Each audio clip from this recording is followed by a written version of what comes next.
Imagine your own kid walking up your driveway, pointing at your motorcycle, and saying dead serious, "I'll take that."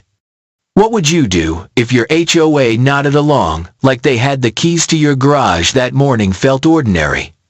Coffee in a chipped navy mug, the kind with a little white line around the rim.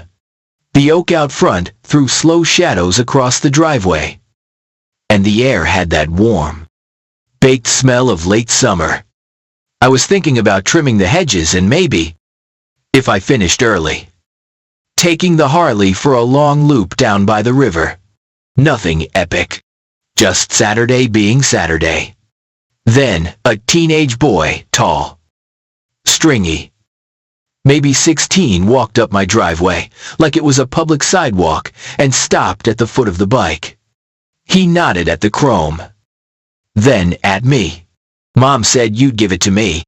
The kid said it like he was ordering a burger, like the decision had already been made, and I was the guy at the counter who just had to pass the tray. I blinked. I mean, who wouldn't? I set the mug on the porch rail. "Come again," he thumbed back toward the cul-de-sac. That is when I saw her, Karen. Sunglasses big enough to hide a poker face. Blonde bob sharp as a ruler. Arms crossed so tight, her bracelets clicked. The posture said she had been waiting for this moment, the way a referee waits to blow a whistle. She gave me a little wave that didn't feel neighborly at all. It felt like a notice. "You must be confused," I told the kid, trying to keep the edge out of my voice. "That is my motorcycle." He huffed and rolled his eyes, as if I were the confused one. She talked to the board. "You don't ride it anymore. It is an eyesore. And the noise is, like, disruptive." He said the last word, carefully, like he had practiced it. Let me be plain. I ride that Harley every weekend. The weather cooperates. I bought her used and rough a dozen years back. Rebuilt the carb with my own 2 hands. Replaced the gasket. Polished the pipes. And rubbed that tank with wax until I could see the sky in it. That bike is not an accessory. It is a heartbeat on 2 wheels. And nobody, especially not a queen bee with a clipboard and her entitled air, was taking it.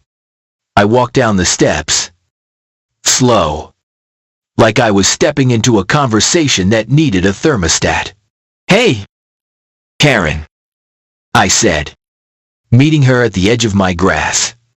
Which, by the way, was cut to the exact height the rulebook requires.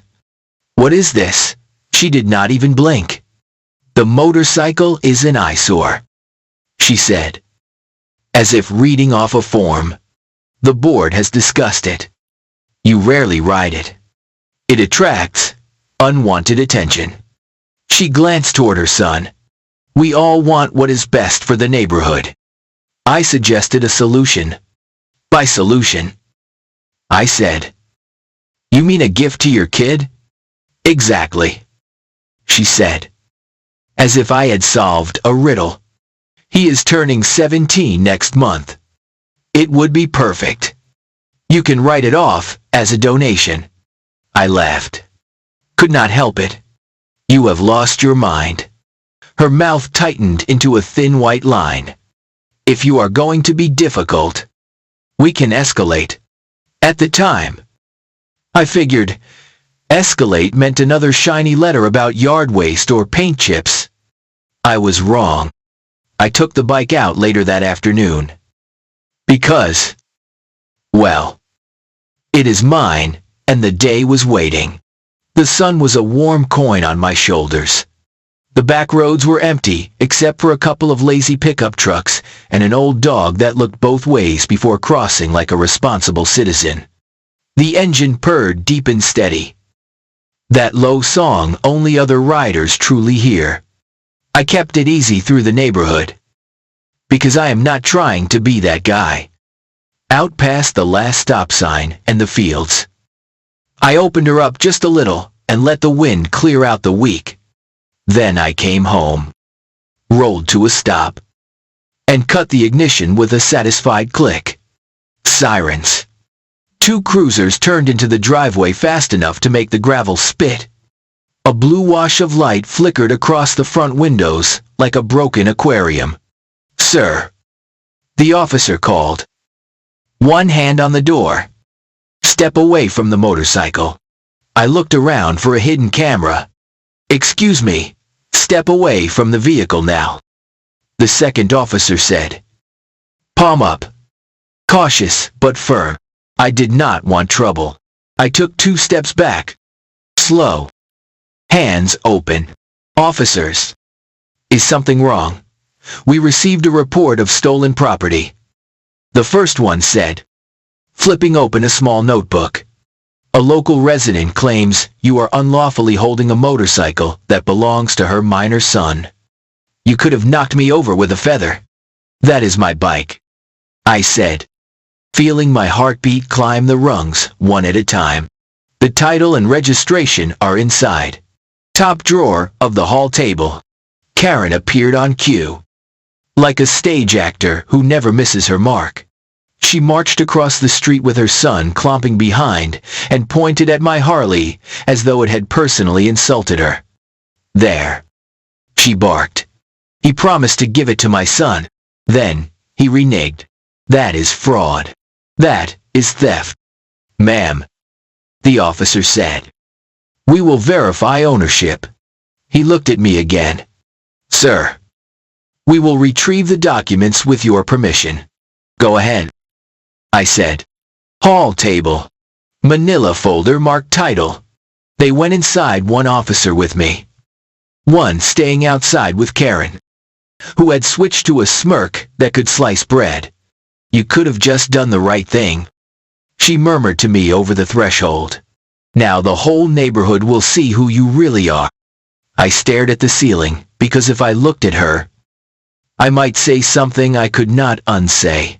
The officer opened the drawer, found the paperwork, checked the name, checked the VIN, checked the dates, and nodded. We stepped back outside. "It is his," the officer said to Karen, handing me my documents. Clean title. His name. Many years. The air went still. Karen's son scowled like the world had broken a promise. "This is not fair," he muttered. "He said I could have it." "I said no such thing," I answered, voice flat enough to set a glass on. Karen pivoted so fast I swear I heard her joints click. "Well, maybe he did not steal it," she said. "But he misled us. That is fraud." The officers exchanged a look that said they would rather be anywhere else. "Ma'am," the first one said, "this is a civil matter. If it is a matter at all." He turned to me, apologized for the disruption, and told us to keep it neighborly. The cruisers left. The blue light faded from my front door. For a brief second I thought that would be the end. I did not know Karen yet. 3 days later, there was a letter taped to my door at a perfect right angle. HOA letterhead. Tidy font. The kind of thing that tries to look authoritative by being boring. It read, "Notice of violation, community disruption, and failure to comply with neighborhood courtesy standards." Translation: Karen had filed a formal complaint. Her note said I had made a false verbal agreement to transfer the motorcycle to her son, that I operated a nuisance vehicle, and that my hostile attitude created a toxic environment. The buzzwords were stacked like a Jenga tower. I wanted to laugh.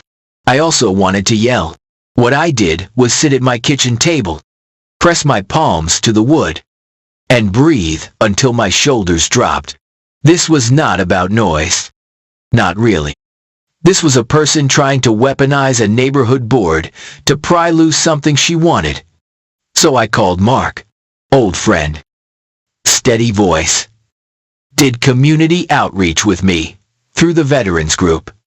Now worked as an investigator in the state attorney's office. I laid it all out, the kid demanding my bike, the police visit, the violation letter, the whole slow burn of it. He listened without interrupting. Then he said, "That sounds like an attempt to use the HOA to force a private property transfer. That is not just harassment. That is flirting with civil coercion." Civil coercion. The phrase clicked into a place in my chest that felt like a deadbolt turning. Mark told me to write a statement. Attach the title, registration, photos, and any footage. Turns out my doorbell cam had captured the boy pointing at the Harley and saying, "Mom said you would give it to me. Gold." I exported the clip, printed stills, and wrote a timeline that started with coffee and ended with sirens. I dropped the packet at the state attorney's office and tried not to check my phone every 10 minutes. A few days later, Mark called. "She filed here, too," he said. Like he was telling me about the weather. "Claims you promised." Then reneged. We reviewed both sides. It is headed for mediation. But I would not lose sleep. You are not the one under the microscope anymore. Funny thing about truth. It does not always roar. Sometimes it stands very still, while lies scramble for a foothold and then slide off with a squeak. That week, the HOA held its monthly meeting in the little clubhouse by the pool. Usually I skip those, because life is short, and the chairs are not kind to lower backs. This time, I ironed a shirt, and collected my documents, and arrived 15 minutes early. The clubhouse smelled like carpet cleaner and old coffee. The corkboard on the wall displayed flyers about recycling day, paint swatches, and a pancake breakfast that had been postponed so many times, the date had turned into a rumor. Karen was already there, holding court with 2 board members, gesturing with her whole arm like a weather person, explaining a thunderstorm that only she could see. Her son sat in the corner scrolling a phone and practicing his disappointed face like it was an instrument. She spotted me and narrowed her eyes. "Oh," she said.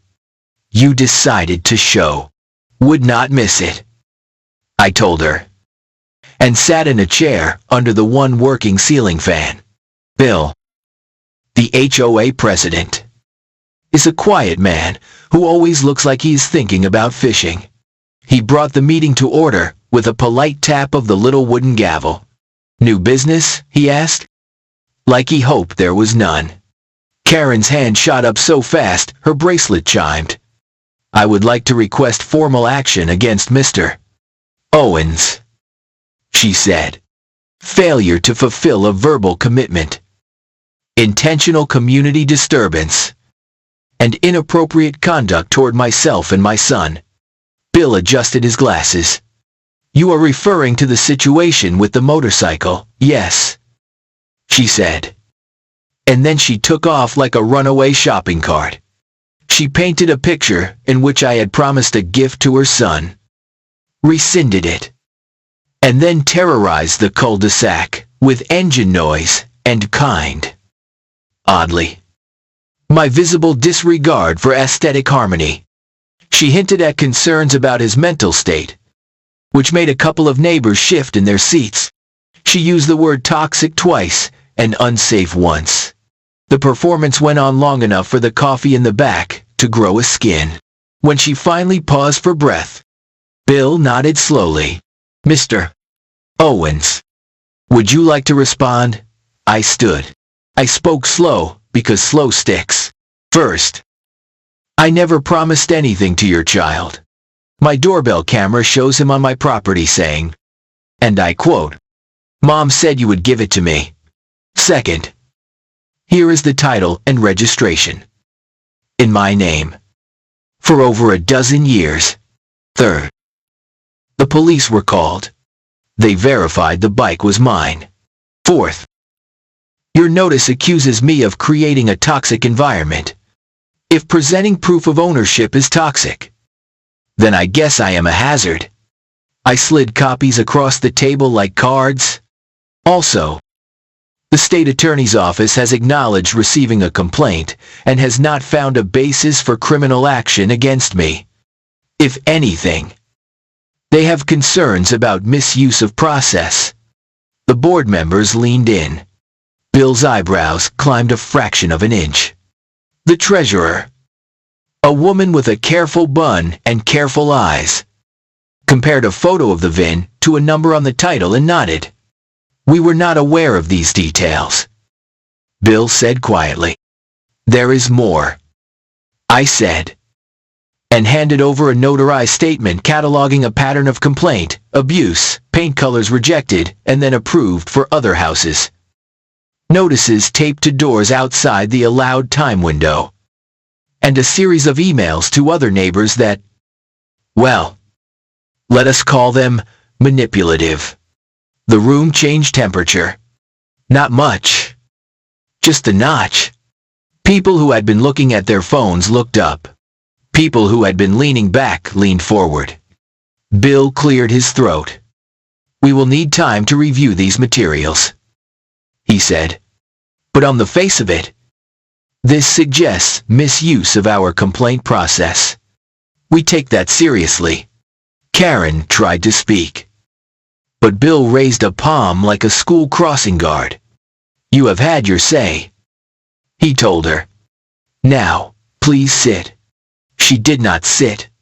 She paced. When the meeting ended, she did not look at me. She walked straight out into the night, her son trailing behind like a kite with a cut string.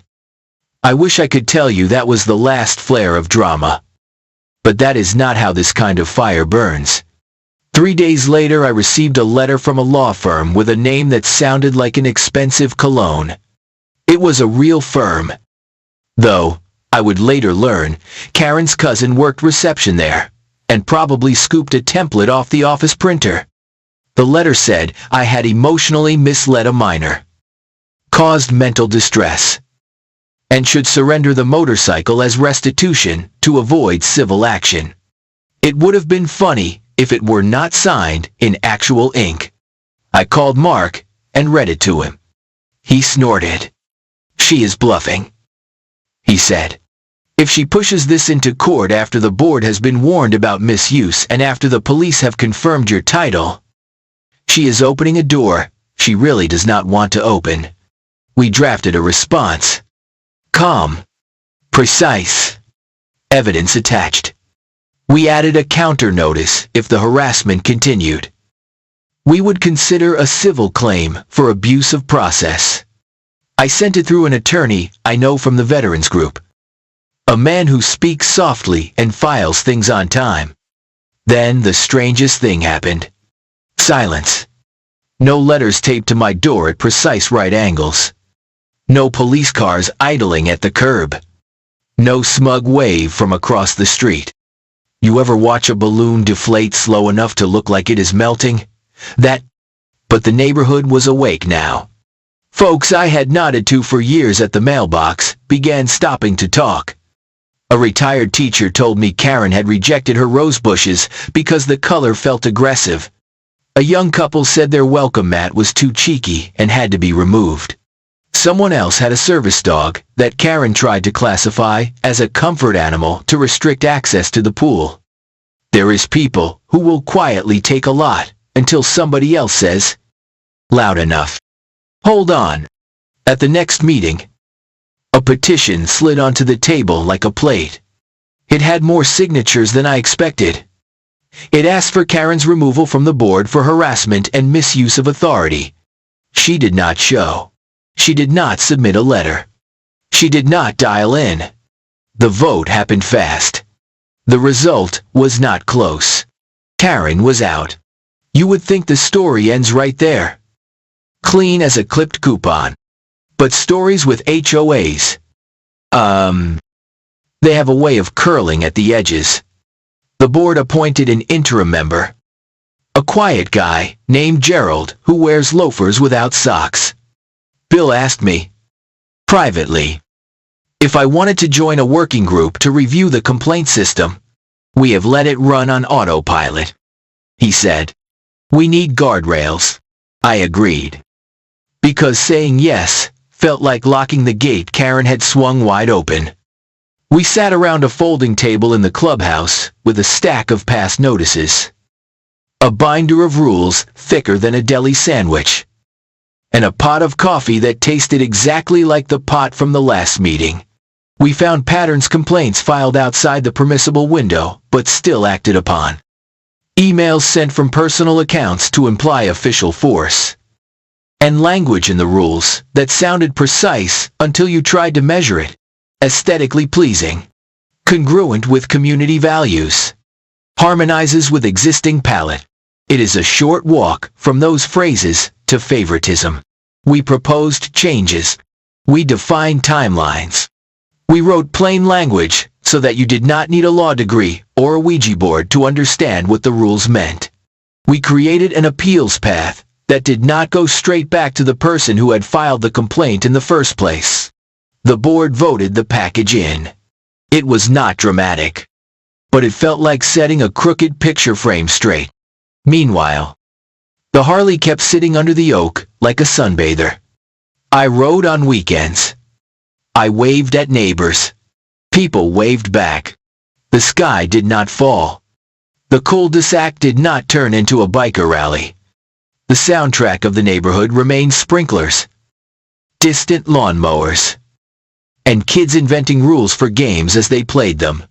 One evening, as the sun folded itself down behind the maple trees, Karen's son walked up my driveway again. For a second, my stomach did that small defensive twist. He stopped before the bike, hands in pockets, hair hanging in his eyes. "Hey," he said. I wanted to say sorry. I waited. He swallowed like the word had a sharp edge. "Mom said you promised," he said. I believed her. I should not have called the cops. He shook his head. Dumb. I studied his face and saw a kid who had been handled like a pawn. Apology accepted. I told him, "Take care of yourself." He looked surprised at the ease of it, like he had expected a lecture. "Do you ever teach people to ride?" he asked, glancing shyly at the Harley. "Sometimes," I said, "but you need your own gear. And I do not teach without permission from, you know, the people who pay your insurance." He laughed in a small, real way and headed home. The air felt a little lighter, like a curtain had been lifted an inch to let the breeze through. Karen herself did not speak to me for a long time. When we passed in the street, she looked at a point a foot above my head, as if there were something interesting floating there. I did not miss our conversations. Weeks turned to months. The petition became yesterday's news. The complaint reforms started to work. People still argued about fences, about holiday lights, about whether a pink flamingo is whimsical or tacky, but the arguments had boundaries now. They had rules. And rules, when they are clear and fair, have a funny way of lowering the temperature. Then, right when you think the credits are rolling, life tosses a post-credit scene. A new family moved into the brick house at the corner. 2 little kids. Friendly dad. Mom with a laugh like a bell. They brought brownies to the first meeting they attended, which is basically like showing up to a potluck with gold. During the Q&A, the dad raised a hand and said, "We are a single-car household. My wife bikes to work. Are there any restrictions on building a small shed for her gear?" Bill said. "As long as it is within size, guidelines, and set back from the fence line, it should be fine." From the back of the room, a voice said, "Define fine." Everyone knew the voice before we turned. Karen. Not on the board anymore, but very much in the room. She sat near the snack table, arms folded like closed blinds. "The guidelines are on page 16. Bill answered, polite but firm. "They were written before sheds got trendy." Karen said, "We should consider how this impacts property values." "We can consider it," Bill said, "and we will do it under the new process." The neighbors within line of sight will be notified. The applicant can make their case. The board will vote. No surprises. No side emails. No verbal agreements. He did not look at me when he said that. And I appreciated it. Karen pursed her lips. But the conversation moved on. The shed was approved later. Painted a soft gray. Tucked neatly behind a maple tree. Almost invisible, unless you were looking for it. The world kept turning. I would love to say that is the very end. It almost is. But there is one more scene. The one that sealed the lesson in my bones. It was a crisp autumn Saturday.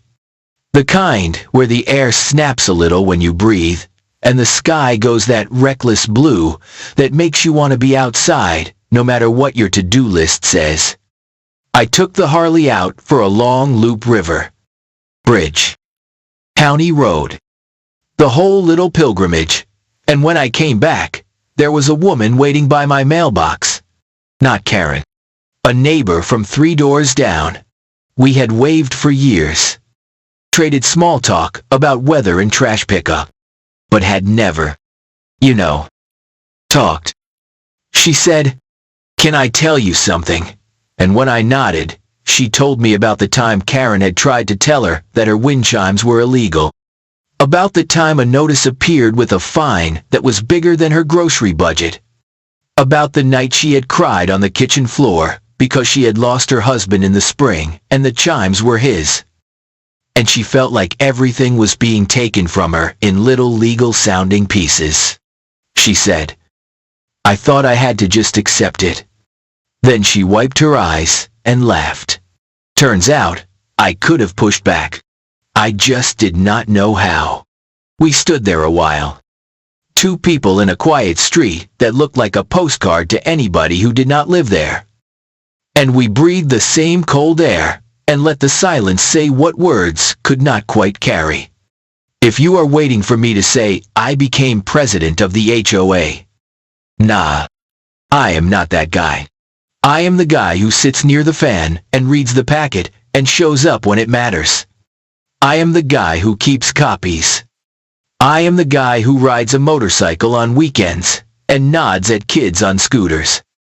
And if you are waiting for me to say Karen moved away, well, she did not. She still lives across the street. She is, to borrow a phrase, harmonizing with community values these days. Sometimes restraint is not a moral awakening. Sometimes it is a calculation. Either way, the outcome is the same. The neighborhood belongs to the neighbors again. Let me, back up and tell you why I am even sharing this. It is not because I love drama. I would rather talk about spark plugs and barbecue rubs.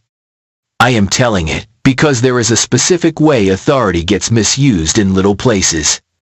And once you see it, you start seeing it everywhere. It starts with language that sounds like safety and ends up being about control, aesthetics, values, harmony. Those are fine words. Until somebody uses them like a mallet. It starts with a suggestion. Soft voice. Lots of sweetener. Then, when you do not jump, it becomes pressure. Everyone agrees. People are concerned. When you still do not jump, it becomes force. Letters. Citations. Calls to people with badges. The trick is that the person using the mallet tells themselves they are doing it for the greater good. The second trick is that they tell you the same thing. Here is what cut through it for me. Sunlight. Not yelling. Not slamming doors. Just light. Documentation. Timelines. Screenshots. Rules printed and highlighted. Questions asked out loud in rooms with other people in them. There is a lot of power in saying, calmly, "Show me where it says that." And then waiting while pages shuffle. And there is this neighbors. Real ones. The kind who will sign a petition not because they hate somebody, but because they are tired of feeling like the sidewalk is a stage and they are the audience who never gets to speak. When regular people show up, bullies shrink, not because they are scared of you, because they are allergic to losing the narrative. I know this sounds like a speech. Maybe it is. Maybe I earned the right to make one. When a kid tried to requisition my motorcycle like it was a community asset, and the person who put him up to it thought the HOA was a sheriff's badge. If you have stuck with me this far, you are probably either nodding because you have lived a version of this, or you are shaking your head because it sounds too wild. Either way, here is the simple truth.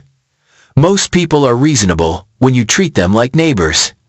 And some people only understand boundaries when those boundaries are drawn in ink. So I keep ink handy. All right. Story time's not quite over. There was one more meeting worth mentioning. The board scheduled a review session for the new complaint forms. We invited feedback. People showed up with coffee cups and wrinkled printouts, and the kind of patience you need for bureaucracy flavored with good intentions. Halfway through, Karen raised her hand. Bill looked wary but nodded. She said, "I want to apologize to the community." The room held its breath.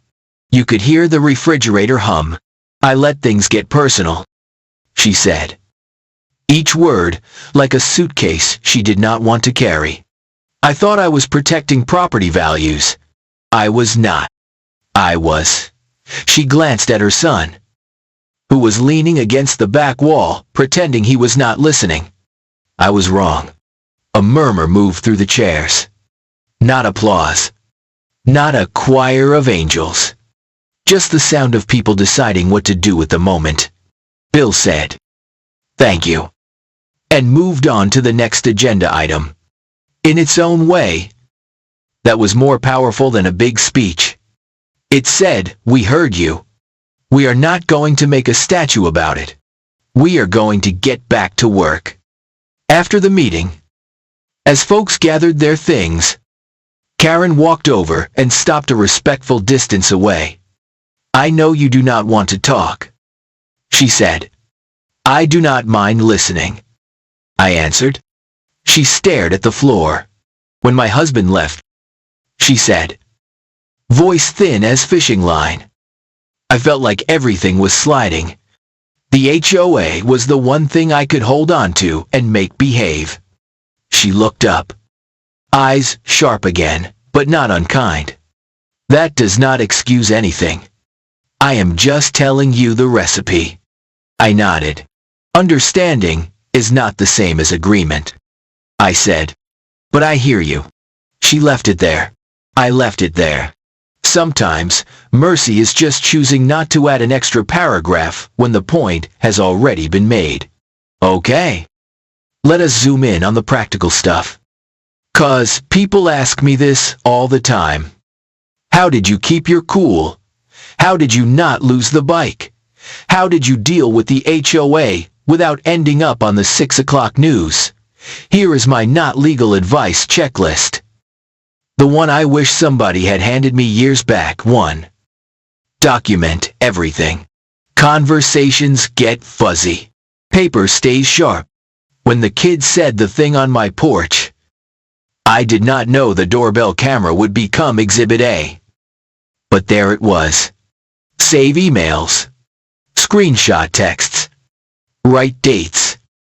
If you talk in person, follow up with a short note that says, "To recap, here is what we discussed." It is not petty. It is clarity. 2. Learn the rules, like you would learn a recipe. Do not rely on vibes or whatever the loudest person in the room says. Read the documents. Highlight. If the language is mushy, aesthetically pleasing, harmonious, that kind of fog, ask for clarification in writing. Fog is where favoritism hides. 3. Keep your voice calm and your spine straight. People expect either anger or surrender. Calm is a third option. Calm makes the other person's drama look like theater. It also looks good in front of a board. Or a mediator. Or, heaven forbid, a judge. 4. Bring neighbors into daylight. Not to form a mob. To form a community. If something seems off, you are probably not the only one who noticed. A petition can be a mirror. 5. Do not go it alone if you do not have to. I called Mark. You might call a local clinic, a small claims advisor, a council member, or that one cousin who reads for fun and understands commas. It is okay to ask for help. There is a reason teams win more than solo acts when the other side is organized. 6. Keep your sense of humor, even if it is dark around the edges. Laughter cuts the strings on some of fear's balloons. When a letter told me I had emotionally misled a minor, I laughed so hard I had to sit down. Then I wrote a measured response with attachments. 7. Ride your bike, or bake your bread, or grow your tomatoes. Do not let the fight become the whole story of your life. The point is not to win arguments. The point is to keep living in your own house like it is yours. If any of that sounds preachy, that is on me. I am just, trying to hand off the map I drew while walking. Now, about the Harley. People always ask which model, what year, what she sounds like. I keep that part private, mostly because I do not need a line of enthusiasts at my curb. But I will say this, she is old enough to have a soul, and tuned enough to purr. On mornings, when the sky looks like a clean sheet, I fire her up. Ease past the stop sign like I am sneaking past a sleeping giant. And then, once the road opens, I let her sing. The song is not loud to me. It is just honest. It is the sound of fuel and fire agreeing on a plan. Sometimes I catch my reflection in the chrome, and I see a man who looks more tired than he feels. And sometimes I see the kid I used to be, the one who taped posters to cinder block walls, and dreamed of an engine that belonged to him. Both of those people deserve a little wind. A while back, the neighborhood had a block party. Somebody rolled out a grill the size of a canoe. Somebody else set up a table with baked beans that might have been a family secret. Kids rode scooters in erratic patterns that somehow made perfect sense to them. The band was a Bluetooth speaker on a picnic table. And the playlist was all over the map, in a way that made everybody a little happy at least once. Karen showed up. She brought a bowl of pasta salad and a tentative smile. People made space. Time had passed. The world had not ended. We are all, in the end, neighbors with trash day on the same morning. Halfway through the afternoon, the kid, her son, wandered over to where my chair sat under the maple. He looked at the Harley, parked respectfully, far from the food, and said, "I am getting a job at the bike shop next town over. That is good work." I said, "You will learn things you cannot learn on a screen." He nodded. "I know I messed up," he said, eyes on his shoes. I do not know what I thought. That grown-ups could make things happen just by saying them. He laughed without smiling. Turns out not. Turns out not. I agreed. But hey, you are doing something now. That counts. He looked up. Do you think, sometime down the road, you could show me how to change the oil? Sure, I said. Bring gloves. And do not wear shoes you care about. We set a time. He showed up on the dot, with gloves and shoes that had already seen worse. We worked slow. We talked about torque and patience and why you do not over-tighten a bolt just because you can. He listened. I listened back. It felt like a small patch on something. And sometimes that is all you can do. Patch what is in front of you. Karen watched from her porch. She did not come over. She did not need to. Here is the part where If this were a movie, there would be a montage of happy cul-de-sac moments and a big soft chord on the soundtrack. Real life is messier and quieter. The trash still blows out of the truck sometimes. Someone's dog still does not understand the concept of property lines. A fence panel fell in a windstorm, and the neighbor took a week longer than I like to fix it.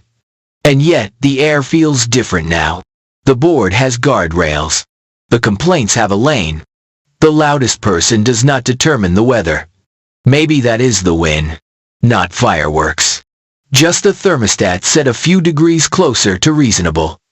I keep thinking about that first line the kid said on my driveway. Mom said you would give it to me.